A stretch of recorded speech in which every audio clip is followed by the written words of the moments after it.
The POW Tap Code was used by American prisoners of war during the Vietnam War. It's pretty well covered on some other videos on the web, but I'd like to add why it was important to the survival of our POWs during Vietnam.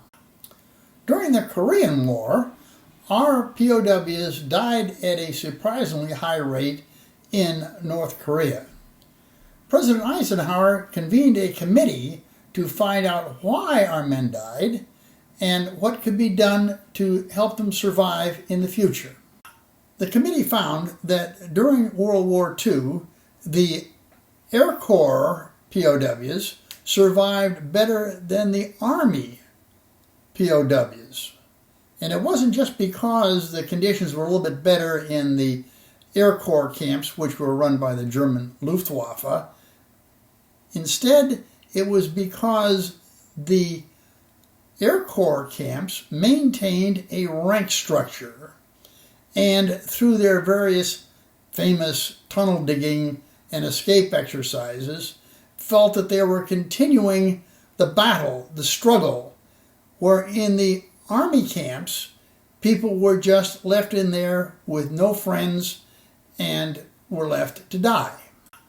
During the Korean War, the communist North Koreans deliberately destroyed the rank structure and told everyone that for them the war was over and that rank no longer mattered.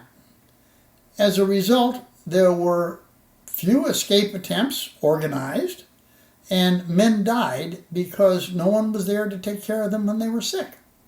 The rank structure and the feeling of continued resistance to the enemy were therefore critical to the survival of our POWs.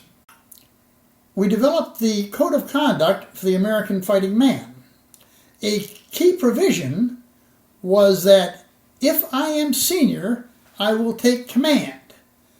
If not, I will obey the lawful orders of those appointed over me and will back them up in every way.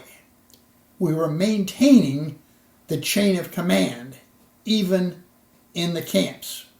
Vietnam was different from our previous wars because there were relatively few prisoners of war, and the North Vietnamese segregated them separately in solitary confinement, keeping them away from each other.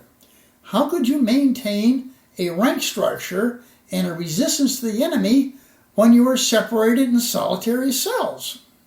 One of our early prisoners of war, a Colonel Clyde Harris, had learned of a POW Tap Code being used during World War II. And when he found himself in prison, he was able to pass the code on to other prisoners, and they were able to use this code, and they passed it on to others. After a while, the word did get back to the U.S. about the Tap Code, and then all our air crews going into Southeast Asia were trained in the Tap Code before they left the U.S. So what is this Tap Code and how is it used? Well, it's a simple grid, a 5x5 grid that you fill in with a letter of the alphabet, and you got one letter left over, but C and K are about the same, so forget about K and we'll use C instead. And this is what it looks like. And what someone does is they first tap down the number of taps on the left there to the number of rows, and then you go to the columns to get your letter. How is it used? Let's suppose you're a POW. You've been brought in for interrogation. They put you in the ropes. They tie ropes behind your back, pulling your shoulders back together until they nearly touch. They put a rope around your neck and pull your head down into your crotch until you're in a pretzel, and then they beat you and interrogate you and beat you. And by the time they drag you back to your cell, you're broken, you're in pain, and you feel that nobody knows about you and nobody cares. And then you hear the simple code G be you. God bless you. How is it sent? The other guy has something, anything. Here's a food dish. And he taps down on the left, 2 down, and then 2 across. G, B. This is why. God bless you. That's the tap code that saved many lives. Weren't the North Vietnamese able to break the code? Well, of course they could. It was a very simple code. The main thing was they couldn't stop it.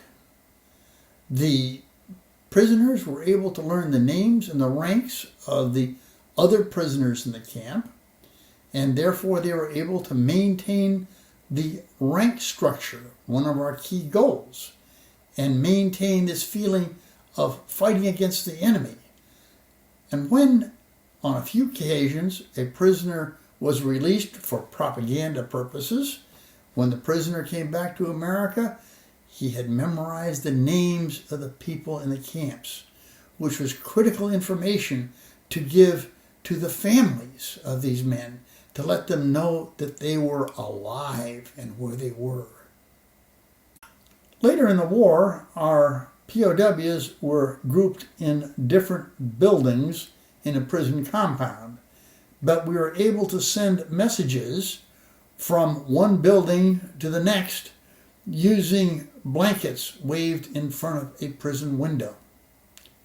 This constant fighting against the enemy and maintaining our rank structure kept our morale up and saved lives of our men.